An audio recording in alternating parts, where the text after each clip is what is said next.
రైతు ఆత్మహత్యలు నివారించాల్సిన బాధ్యత సర్కార్దేనని స్పష్టం చేశారు బీఆర్ఎస్ వర్కింగ్ ప్రెసిడెంట్ కేటీఆర్.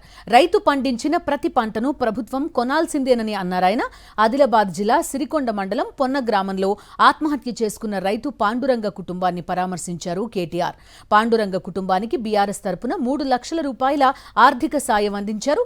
రాష్ట్రంలో రైతుల ఆత్మహత్యలు పెరిగిపోయాయని ఆందోళన వ్యక్తం చేశారు. ప్రభుత్వం మెడ వంచైనా సరే బలవన్ మరణం చేసుకున్న ప్రతి రైతు కుటుంబానికి 25 లక్షల రూపాయల చొప్పున పరిహారం దక్కేలా పోరాడతామన్నారు కేటీఆర్. మేము ప్రభుత్వానికి చేతులు జోడించి చెప్పేది, ఎలక్షన్లప్పుడు రాజకీయాలు చేద్దాం, ఎలక్షన్లప్పుడు కొట్లాడుకుందాం, ప్రజలు ఎవరిని గెలిపిస్తే వాళ్ళు కుర్చీలో కూర్చుంటారు. కానీ మా మీద కోపం ఇవాళ రైతుల మీద తీయకండి.